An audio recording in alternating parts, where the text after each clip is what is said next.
You're tuning in to the Black Hollywood Live Network, featuring news, interviews, and commentary on all things Black Hollywood. Hollywood redefined. From Los Angeles, California, presented by Maria Menounos and streaming live thanks to Akamai Technologies. This is Black Hollywood Live. Athletes. Featuring in-depth interviews with athletes and members of the sports industry. Black Hollywood Live. Hollywood redefined. You're listening to Black Hollywood Live. And now, the host for Black Hollywood Live, Athletes. Go DJ. That's my DJ. Come on, bounce your head, DJ. That's my DJ. Go DJ. That's right. Yeah. So DJ, EJ, PJ, there is only one DJ, and he is officially coming back to the Los Angeles Lakers. Woo! Clippers! Clippers is the word. As you can see, Brittany is ecstatic over that. But anyway, Clipper Nation. It's a Clipper Nation indeed. Well, right now it's branded Athlete Nation, and that's what you're tuning into. I'm your host, your man with your favorite vest, Mr. Kevin John. And I can't do the show by myself. Over here to the left with me, showing her Clipper Red and... Clipper Red and Cleavage is the one, the only. the two CLs. Just call a spade a spade. Right. Brittany Johnson. What's up, guys? How are you doing? Brittany, the question is, how are you doing? I'm amazing. You're happy. And I just want to say I'm a genius because I'm in a group chat with these gentlemen right here, and I have been telling them that DJ was coming back to the Clippers. He wasn't going to go anywhere. I kept saying, watch for July 9th. He's going to sign with the Clippers. He's coming back. And he came home. I gotta give Brady credit on this one. My mind was blown. I'm Ben Bateman, by the way. I'm the host of the show. My mind was absolutely blown. I cannot believe that he went back on the verbal after all the discussion and the signing in the nightclub and Chandler Parsons and all this stuff. The fact that he's coming back is beautiful. It's crazy. Well, it's also after days and days of like other teams making other arrangements based on that. Now, I mean, the Clippers are kind of geniuses. It shifts up everything now. You almost wonder if it was there any part of it that was intentional? Like, this could have been like the most Trojan horse stuff ever, right? It could have been like planned the whole time. What if this was staged? What would benefit out of it being staged, though? All the other teams making their plans, assuming that DJ was off the table and signing players they maybe didn't. I mean, I guess the Clippers would have to like sign someone else to really make it a thing, but just to screw with other teams. They got Lance Stevenson. They also got what's his face? Who, the Clippers? The Clippers, yeah. The Clippers, we got Paul... we got Lance Stevenson a few weeks ago. We got Paul Pierce, and then we got homeboy from the Lakers. Wesley Johnson. Yeah, super athletic. Yeah, he is. He's a good... So, real quick on DJ, and then we'll move on. It's funny. I heard that DJ actually was saying that he was enjoying this being courted by teams. I'm sure he's never gotten this his whole playing career. Even when he went off to college, it wasn't like every college scout was knocking on his door. So, it said that he was actually sitting in the moment and enjoying this. Yeah, and he was like a second-round draft pick, wasn't he? Mm-hmm. Yeah. Yeah, so it wasn't like even coming out of college that he was like an amazing player. And, it probably was something that he did himself. Maybe he knew that he wanted to stay with the Clippers because I believe you said that you heard some rumors that DJ was actually the one that called Doc. Exactly. Prior to the contract being signed, saying that he kind of is unsure about going to Dallas. So maybe he was the one that like himself got his contract moved up. He's like, let me go here for $80 million, and I know the Clippers have a little bit of room and they're going to get me the last day. And he knew he was going to stay with the Clippers the whole time. He just wanted maybe Chris to say he wasn't going to say crap to him anymore or whatever the case is. Which wouldn't make a difference anyway, even if he said it. He definitely got his way. That's for sure. I think he made the right case. It kind of reminds me of like somebody being married and getting ready to go through a divorce, and then found somebody else, and at the last second they have cold feet to change their heart and they go back to their initial spouse. Right. Yeah. Well, speaking of marriage, somebody on the staff that every guy wants to marry out there is none other than Miss Brittany Johnson, and she's gonna break us down. You like that segue there? Fantastic segue. Brittany, by the way, gets a lot of hits on her social media pages. So if you guys tag Brittany in a picture, just be prepared for the amount of adoration that's going to come with it. All right. Okay, so my random fact of the day, I'm going to do something a little different because it's technically it's only baseball season right now and nobody really cares about baseball. I love America's favorite pastime. So you're do you? I do. Well, you're one of the only ones. But I have a quick random fact. Did you know that every ball used in Major League Baseball is actually a dirty baseball? They purposely get them dirty before the pitchers get them so they have an easier grip on them. So there's like this secluded location by the Delaware River. Nobody knows where it is, but every single baseball in the United States is passed through there, and they rub mud on the ball before they deliver it out to be used as playing balls. And this has been happening for 75 years now. But I'm confused. So they rub mud on it, Yes. and then they package it, they re-leather it? Or because the No. balls come completely clean. They're not clean. The balls are not clean. When they go, like playing balls are not clean. They've been rubbed with mud, so they're a little gritty before they go out. Which is also why this is the reason there's controversy over what's on certain balls. Like there's been Pine tar? Yeah, there's People use? accusation of cheating, and it's like more difficult to detect for that reason because the balls don't come clean. Because if they all were completely clean, you'd always be able to tell. So obviously nothing like in writing. Nobody's ever been caught for this, and Yeah. not disbarred. Nobody's ever been like kicked out of the game for it, but it doesn't surprise me. I didn't know that though. Yeah. Well, at least the good news is no one's deflating baseballs to get a better grip like some... Tom Brady's the greatest quarterback of all time. No, but it's crazy that like nobody's ever found this like secluded location in Delaware. Like I want to go find it now. I want to find where all the baseballs are sitting, just like getting mud rubbed on them. And who is rubbing the mud on the balls? I want to be that person. I want to have that job. You want the job? Yes. So Brittany that's likes like to get such dirty. an easy job, just like. Right. And this person's probably making 6 figures just rubbing mud on balls. Getting dirty, rubbing mud on balls. That's I could take that so many different I ways, can rub but... some ball. No, I'm kidding. Whoa, we're just welcome to Branded Athlete, where we talk baseball. sports and balls. So at any rate, well, that's definitely interesting to know. Thank you for that random thought. I don't know. I never knew of that. Maybe we should put a hit out or try to determine where this sacred or secret location is. If you guys know where this location is, or you speculate where this location is, please tweet us and let us know. yeah. If there's like inside intel that we don't know Yeah. about. Absolutely. Or That's if you are the person that's rubbing the mud on the balls, we want you on this show.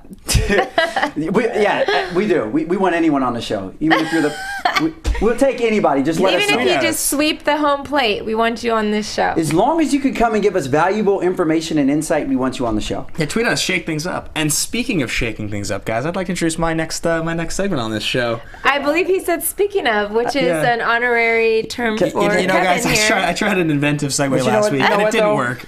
You know what, though? Mockery is the biggest form of flattery. It is, So, it you is. know, thank you, Ben. I Of course, appreciate Kevin, that. of course. So this is a segment that we do called What Would It Take? And the premise here is we're going to propose a scenario that seems kind of outlandish, and we are going to ask the question of what would it take for this to go down anytime in the near future. So normally, year to year, in the NBA, in one conference, maybe you'll have 2 or 3 teams swap out in the playoff race come playoff time. What would it take to see a major shakeup in the Western Conference playoffs next year? And I'm talking at least half the teams. So 4 or more teams drop out and be replaced by lottery teams last year. If I would say if LeBron goes to the Pelicans, and if DeAndre Jordan decided to go back to the Mavericks, even Yeah. though it's already been done. In other words, what am I saying? I'm saying it's highly unlikely Well, let's go over something that. like that would happen. For- If we Well, take something I- extreme. For the viewers, really quickly, let's just list the playoff teams for last year so we can remember. In fact, For better the yet, West- let's well- let's list the 7 that didn't, because that's 4 of these teams would have to make it, right? Wait, So the 7 that did not make that it? did not make Oh, it. So the Kings. Timberwolves were last. Okay. Lakers were second to last. I believe the Kings may have been third to last. We should just pull this up. Yeah. You had the Kings. You had the Jazz. OKC. The Suns. OKC. And did we say the Timberwolves already? Yeah. Okay. Who else? Portland. No, they made it. No, we said the they Suns. did. We They said were the Suns So already, the right? Suns. Okay, I'm just thinking of all the teams. And then in Texas, you have the 3 teams. You have Houston, Dallas, and San Antonio. All 3 of them made it. Yeah. Actually, no, the Mavs didn't make it. No, Wait, Mavs made it. they did make it. You're right. Start proposing the question. I'll look it up right now. I'm trying to think about it. Okay, well, the Oh, go ahead. teams that made it were Golden State, Clippers, Portland, Portland, Grizzlies, Spurs, Rockets. Grizzlies, Rockets.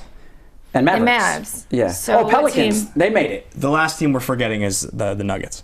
Denver yeah. Nuggets. All right, so 4 of those teams would have to make it, right? So of those teams, how is that going to happen? How are 4 of those teams going to replace last year's Okay, Western well, Conference teams? I want to start by saying the Western Conference is extremely competitive, and Oh, yeah. I don't think it would be very difficult for some of those teams to switch out because, as is, some of those teams didn't even make it. They made it by like 1 game. Yeah. Like 6 through 8 was like could have easily lost one more game or won one extra game, and it would have the whole like seeding would have been completely different. I mean, Phoenix almost made it. Right. New Orleans so, barely made it. Yeah, so I don't think it's actually that outlandish to say, because the Western Conference is so competitive. If one big time player on one of those top teams gets injured or something, that can change the whole entire thing, because seeds 1 through 8 was like they had maybe like 10 games in between them on the Western Conference. So, well, with the exception of the Warriors, which pretty much destroyed everybody.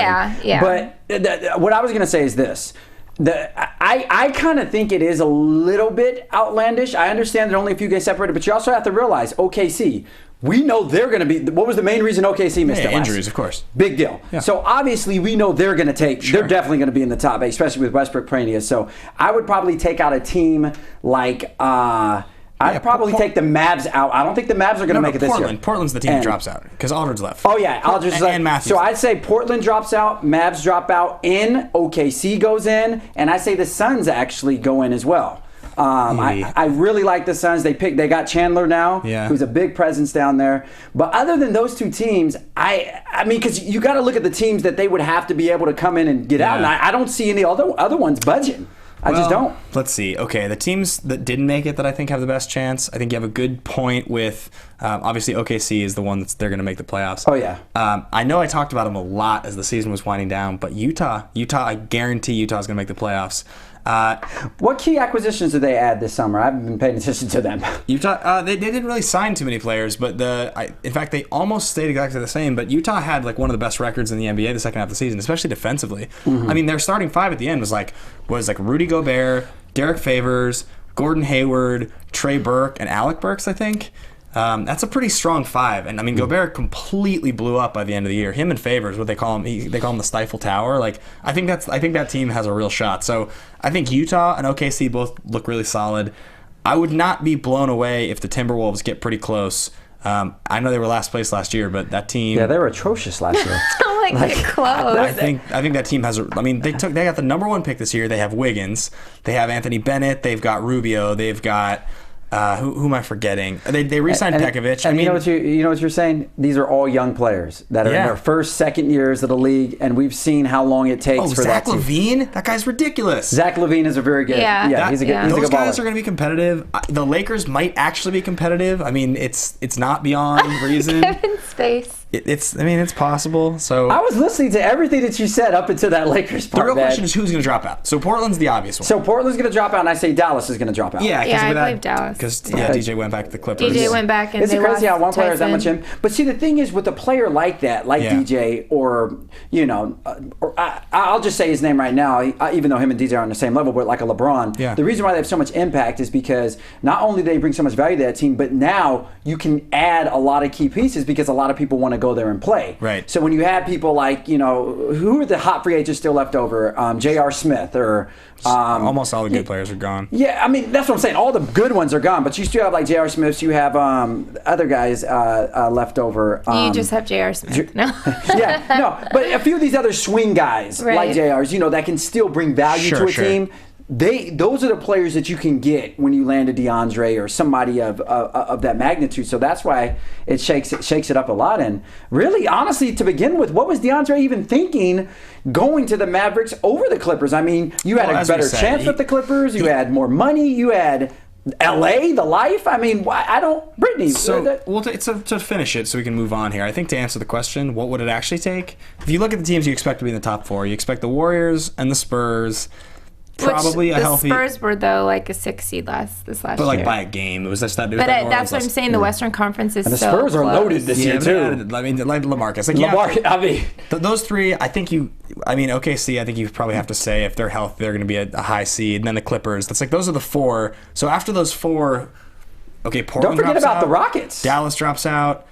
The Rockets made the Western Conference Finals this year, and they upset the Clippers in an emphatic manner. You cannot count the Rockets out. Believe me, the Clips know. I mean, okay, so if the Rockets are a 4 or 5 seed, I'm just trying to think, like, who else is... I mean, Memphis is not going to get knocked out. They just re-signed Gasol to a record... not to a record contract, but a huge contract. You got Zebo. I mean, Memphis New Orleans will probably make it again. You have to think. Anthony Davis is, like, the best player in the league, not named LeBron James. Like, he's He's one of the most athletic big men we've seen in a while. Yeah, he's amazing. So yeah. So that's what I'm saying. To answer your question, I really do think it's a little outlandish because I don't think it's really going to shake up that much, with the exception of Portland and Dallas. There's nobody else from that top 6. Maybe Memphis. That's dropping out. I mean, maybe Memphis is just old. Maybe it wouldn't surprise me that much. Oh, Gasol's in the prime of his career right now. Yeah, but he's the one. They have no shooting. They have Gasol, and then they have like old Zebo, and I could see it. Tony Allen's getting up there. That team could drop out. They could get knocked off. It could happen.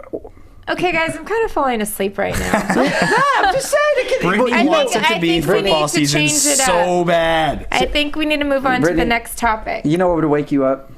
Seeing Russell Wilson with his shirt off right in front of you. And you know who does get the privilege to see that?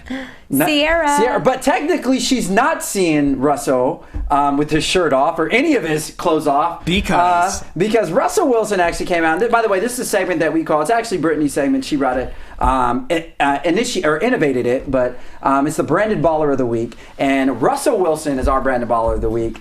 Reason being, first of all, he's Branded Baller of the Week because he's about to be balling. He's on the cusp of getting a record payday, which has yet to happen. There's a lot of other stuff. So that's one reason why he's a baller. Second reason is because Russell Wilson came out this week and professed or announced to the world that he is practicing abstinence until he gets married.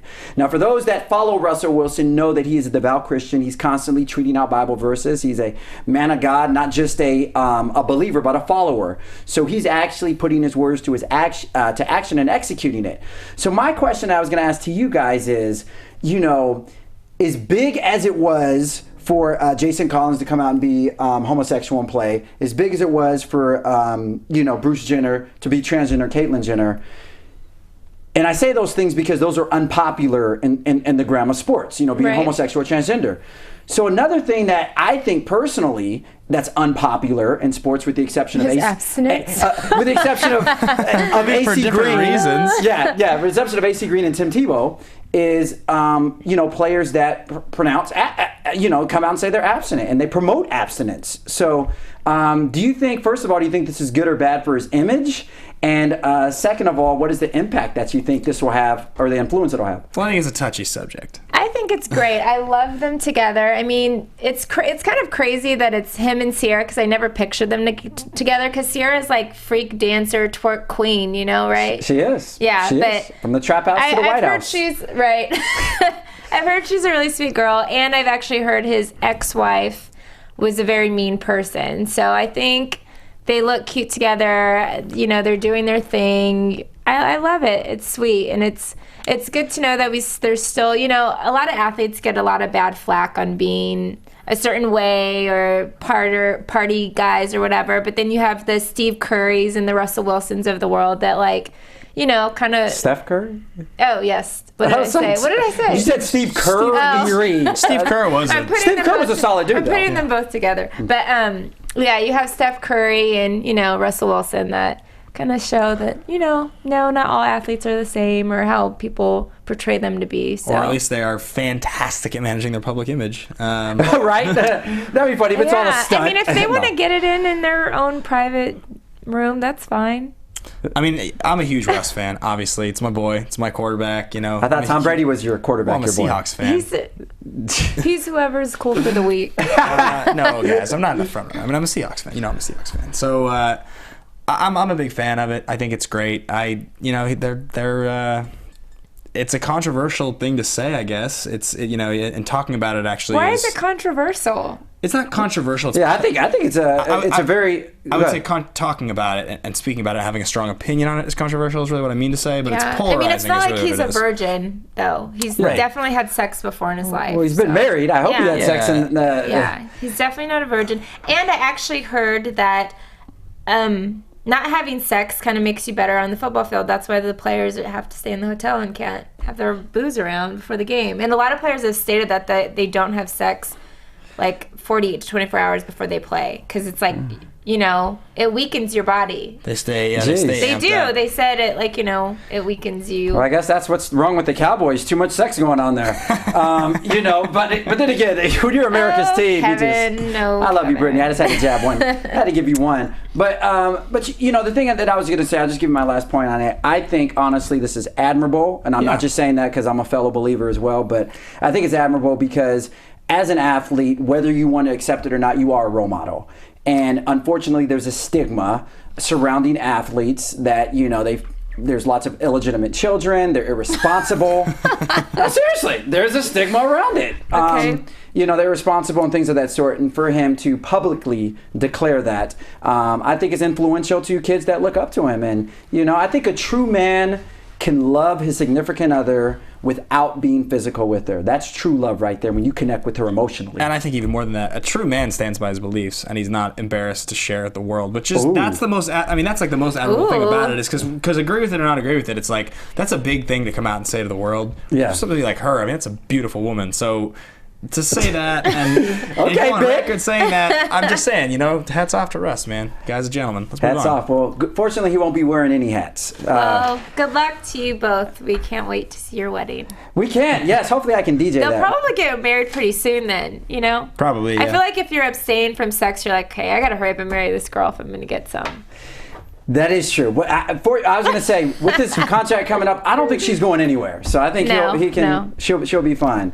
Now, if you watch the show, you know that we obviously do a top 5 where we appoint top 5 athletes of a generation, top 5 sports plays, top 5 receivers, whatever it may be. We have a top 5 where we commemorate or honor 5 significant things in the world of sports. So this particular week, our top 5, we're paying homage to those players that should have been in the Hall of Fame, but for whatever reasons, due to drug usage, controversial, gambling, whatever it may be, issues, they were left off or snubbed. So our top 5 this week are top 5 Hall of Fame snubs. So the way I was thinking we can do this is kind of like last week. We just all go around and say one, and then just keep it moving. So we should totally get in the habit of actually telling each other what our lists are before this, so that we don't always just say each other's during the segment, because that's always what happens. Did I just say 6 of yours? Because I didn't say anybody right now. Oh, last time when I was saying, we always do. But okay, let's do one at a time. You want to go start? You want to start, Kevin? I introduced it, so you should start her. I'm going to start with Ken Anderson, quarterback, Cincinnati Bengals, played about 15 years. He's most notable for having been the quarterback that was on the other side, on the losing side of the field in the 1981 Super Bowl when Joe Montana got his first ring. Yeah. He was like led the league in passing twice, 4-time Pro Bowler. Basically, the biggest knock against the guy was that he never won a ring, but he still made a Super Bowl. Mm-hmm. He was record-setting in his time for efficiency, for accuracy. Obviously, they didn't throw the ball as much back then, but to lead the league twice for any quarterback in yardage in your career is huge, as well as make it to a Super Bowl. So, just one of those guys that he never quite got there. Yeah. So I think gets left off the list for that reason. But you feel he belongs in Canton? I think so. Yeah, absolutely. Yeah. He has an impressive body of work. Yeah. Because it's funny, he was actually somebody I was thinking of as well, but I omitted him from my list. But good selection. Just Brittany. Like he was omitted from the Hall of Fame. Oh! What a shame. Good. What a shame. I'm going to say ahead of time I am not choosing any football players on this list, just because I feel like a lot of football players, there's just so many football players and so many that deserve to be in the Hall of Fame, and it's just kind of like a waiting game. You just have to wait. You're not a lot of players don't necessarily get it on the first ballot. They're third, fourth ballot kind of guys. So I'm automatically saying I'm omitting football from this because I still think there's a lot that are going to get it. They're just waiting. Okay. Well, that's good because I got 3 football players on my list. Okay. So my first one is going to be Mark McGwire. And I'm Bash brother. Choosing him because he is a 12-time All-Star. He has 583 home runs, and he's one of the best first basemen to ever play the game. But he's actually one of the coaches for the Dodgers now, and he's, But he's never made the Hall of Fame. It's unfortunate. I still have the newspaper article. I saved it when he hit number 62? 70. No, 70. 70, right? No, well, 62 is the one that he hit to pass Roger Maris, who had 61. And then 70 was what he ended the season with. So it's 62. I saved the Seattle Times article when I was obviously a kid because that was 1998. I was following the whole home run race that year with him and Sammy Sosa and our hometown and Ken hero, Griffey. He was Jr., in there. who kind of fell out a little bit towards the end of the season, but I still have that article. So, and you know what's ironic about that too, Brittany, about Mark McGwire and that clipping is Roger Maris. That was the guy that had the record that stood for however long. He had 61.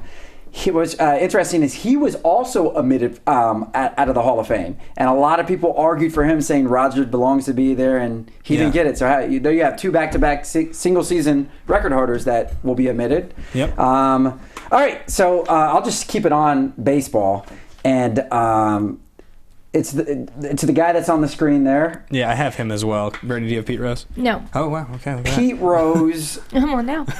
Yeah, she's all done. Pete Rose, in my eyes, and I'm going to try to be as concise with this as possible, is the most decorated baseball player of all time. Yeah. I don't give a damn. DiMaggio, Mantle, Jeter. 4,000 hits. He is the most decorated, possibly athlete in the North American sports, four major.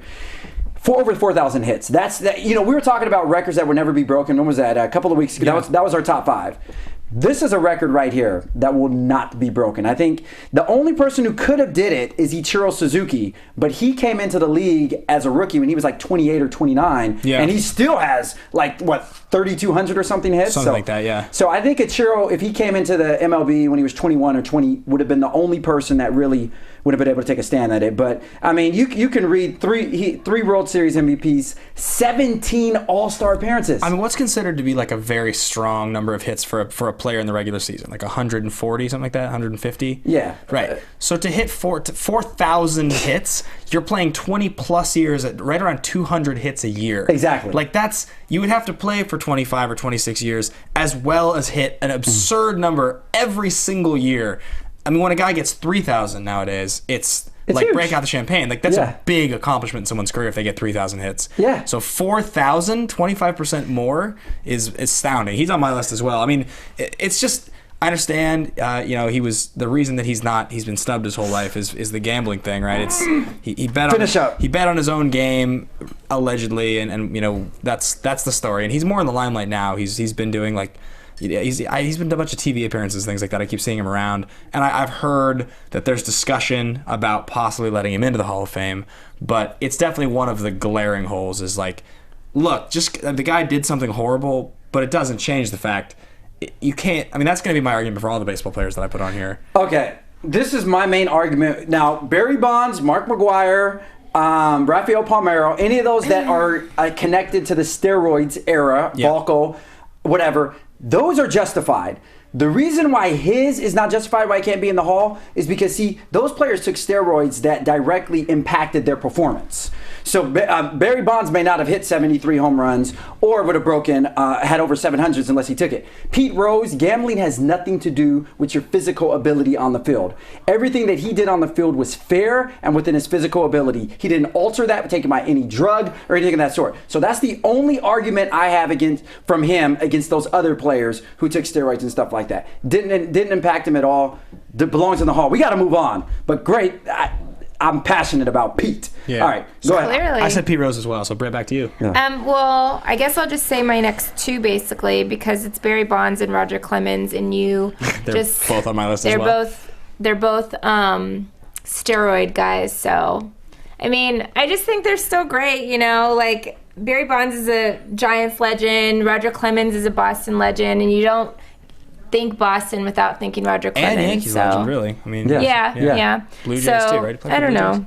No, Brittany, the only thing I will definitely give credit on is Barry Bonds. Now, the thing is, Barry Bonds, before he was taking steroids, was still a phenomenal hitter. If you remember, he's had 40 home runs, 40 bases, I think in his second or third year. So Barry Bonds, I personally feel, even if he didn't take steroids, now he may not have had those eye-popping seasons like 73 home runs and stuff, but I still feel that Barry Bonds would have made the Hall of Fame had he not taken steroids. His numbers would have been a little lower, but I still think he would have been a Hall of Fame player. So I think you can make the same argument for Clemens. So they're both on my list, right. and I want to jump in really quickly on my defense of them being on the list. So there's a lot of really, really interesting text out there about the sort of Steroid era? the steroid era and not letting people in the Hall of Fame because of it, right? This notion that people have that performance-enhancing drugs turn you from being a nobody into a superstar is ridiculous. A guy that gets 7 Cy Youngs, or a guy that performs on the level of Barry Bonds, these are not guys that if they weren't taking PEDs would be somehow not noticeable. Like they'd be great. They're amazing talents who do amazing things, whose numbers were probably boosted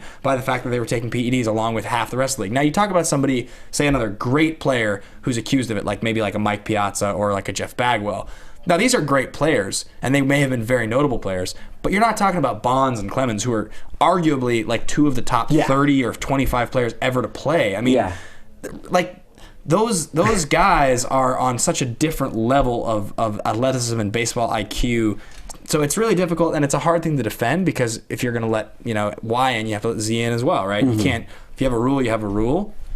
But I do think it's really unfortunate because really, for the entirety of the '90s into the early 2000s, like it was Ken Griffey Jr. and Barry Bonds. Yeah, they were the 2 guys. Barry Bonds, Jim Thome. His voting has consistently gone up he's been able to be voted on for the last 3 years, and it's consistent. His percentage is consistently going up, so I think eventually he'll get in there. But I think right now, this last year, he was at like a 37 point whatever percent for his voting. So I think it's going up every year. So I think people are starting to it doesn't make sense to have this guy in the. Yeah. Real quick before we move on from those, quick question for both of you guys. Do you think that Clemens or Bonds will ever be allowed in the Hall of Fame? Yeah, absolutely. I think they'll both make it eventually. Yes. I just think it's like we're talking about. I mean, it's the recency bias. I think it was the further away you get, the more people are going to remember. I mean, 7 Cy Youngs. That's absurd. Like Nolan Ryan, I think, had similar. I think he had I know he had 7 no hitters. He's one of the consensus greatest pitchers of all time. So I have one more. Do you guys have one more as well? I have 2. I have 4 more because I just said Pete Rose. So okay. So I guess, so why don't you do one? So I'll do one. I'll just make it quick. Terrell Davis. And I know, running back. I know his. We know who he is. No, I know his season ended. I mean, his career ended prematurely, was probably why. But when you look at the stuff he did in those 7 years, it's pretty much unparalleled to any. I think Eric Dickerson is the only one that had more yards in the first 7 seasons than Terrell Davis.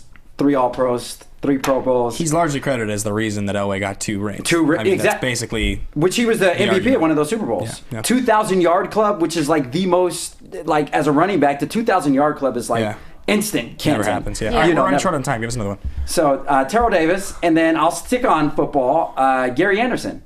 Okay. You guys probably don't know. Kicker. And there's always been a notion about not letting kickers in the Hall. Yeah. I think Adam Vinatieri will obviously go. As you know, Tom Brady wouldn't have any rings without Let's Adam. just move on. Okay. So, so anyways, Gary Anderson, probably the most prolific kicker, I would say, probably in the history of the NFL. Maybe behind Jason Elam or David Akers. But Gary Anderson definitely belongs in there.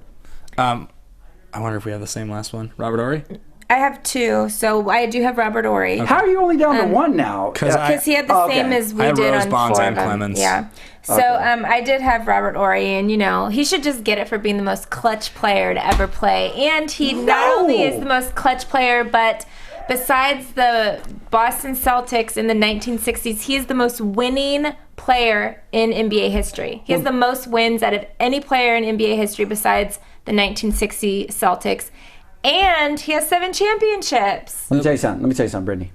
If I played with Hakeem Olajuwon. Okay. We've heard these. I played with Kobe. If I went to the Spurs and played with Tim Duncan. Yeah, sure. And I'm not taking big shout out. Those players, all those players realized that they wouldn't have won a lot of games without Robert Horry. He doesn't have the greatest stats in the whole entire world, but he was definitely clutch, and I think he should be put in the Hall of Fame. This is what I want to say, because I want to make sure that we get to the closing segment of the show. It's very important. But the one argument that I want to have for Robert Horry, and I think this applies to most people in any of these conversations, is this. The Hall of Fame in any sport should be defined by more than just statistics or winning percentages. Absolutely. Some of it should be defined by narrative, the narrative of your career and what the story on your career is. Robert Horry has one of the most important narratives in the history of basketball, in the sense that he's so remembered for some of those clutch shots in so many situations by so many teams, so many players, it's sort of like when you mention his name, he feels like a player that you would see in that Hall of Fame. It's like he's not as important as Michael Jordan. He's not Steve Kerr had a lot of clutch shots. He played for teams that Ori both played for. Well, then put him on your list. Yeah, Kevin. All right, go ahead. But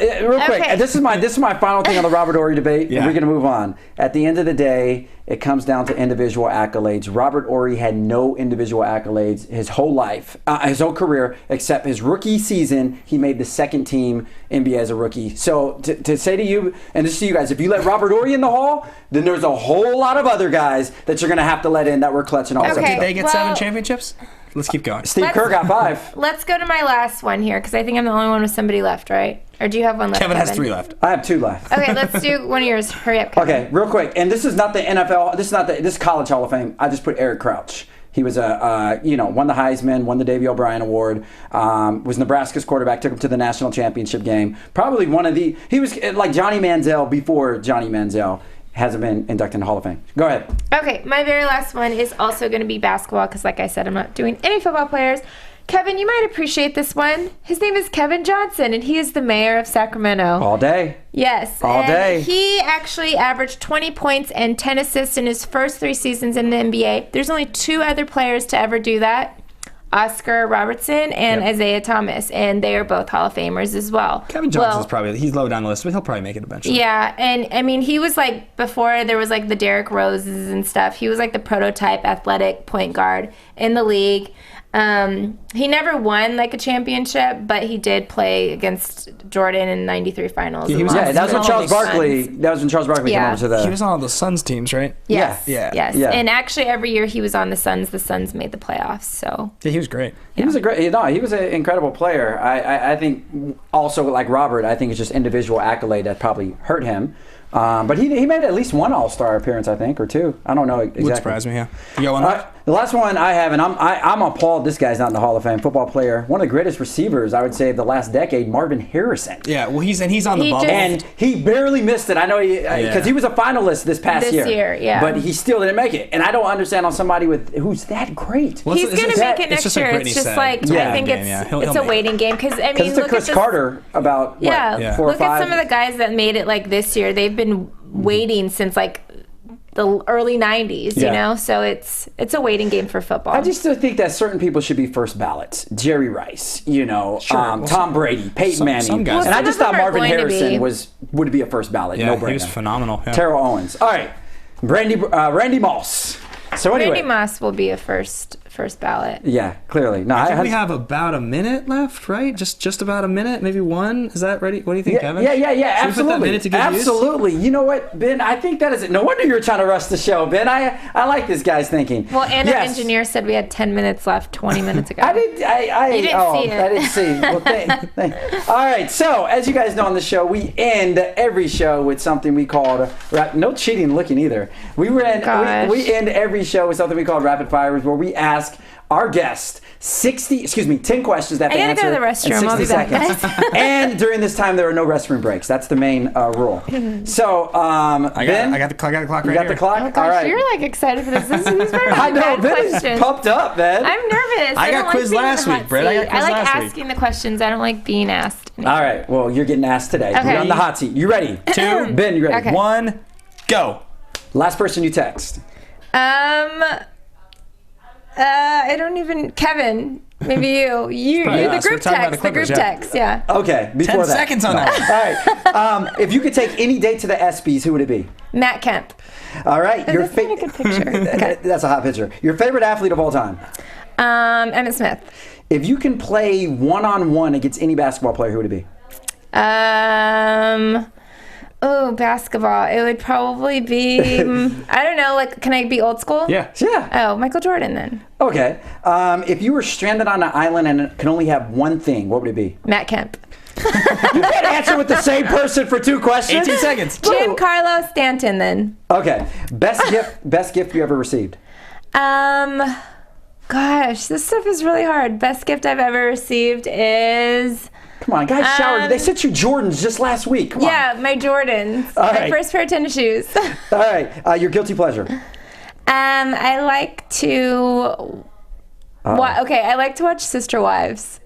Never heard of it. All right, moving on. Your favorite song of all time? Probably Prince, The Beautiful Ones. All right. Finish this lyric. Gator boots would have pimped out. Gucci shoes. All right. And last but not least, who is your hottest co-host on Branded Athlete? Can I say myself? No, I'm kidding. Incorrect. Should not get Steven. Steven. Our engineer. Well, unfortunately, Steven is not a co-host. A minute 38. Pretty close. Pretty close. And she said the same person for 2 questions. Yeah. I changed it. Oh, Giancarlo. I changed it, yeah. That is right. That was good. I can't help it if I'm speaking it into existence. Come on now. Yeah. Well, we definitely see what your flavor is. You like them light and with a little bit of Latin flavor, I guess. They're both like black and white. Yeah, exactly. That's your taste. All right. Yeah. Ben, you have a chance. It's like us having black and white. Let's keep going. Ebony and Ivory. You guys had a baby. All right. Well, that was the show, The Branded Athlete. Thank you guys so much for tuning in. I hope you enjoyed it, and we're thoroughly entertained, because I was. I'm Kevin John. You can find me on Twitter and Instagram at HeyKevinJohn. Brittany? And I'm Brittany Johnson. You can find me on my website, BrittanyJohnson.com, or Instagram, Twitter, Facebook, and Snapchat at I am Britt Johnson. And go Clippers. And I'm Ben Bateman. You can find me at Ben Bateman Media on Twitter and Instagram. All right, guys. Well, we are your team of The Branded Athlete, and we will check you guys out next Friday, same time, same place. Thanks so much for watching. Go Mavericks. Producers Maria Menounos, Dario Kristen, Tiana Hobson, Kevin Undergaro, and the entire BHL crew, we would like to thank you for supporting Black Hollywood Live, the first online broadcast network dedicated to African American entertainment. For questions and comments, contact us at info@blackhollywoodlive.com. Like us on Facebook, tweet us, or Instagram us at BHL Online. And I'm your BHL announcer, Scipio. Instagram me at Planet Scipio. Thank you for tuning in. Hollywood Redefined. The views expressed here are those of the host only and do not necessarily reflect the views of BHL or its owners or principals.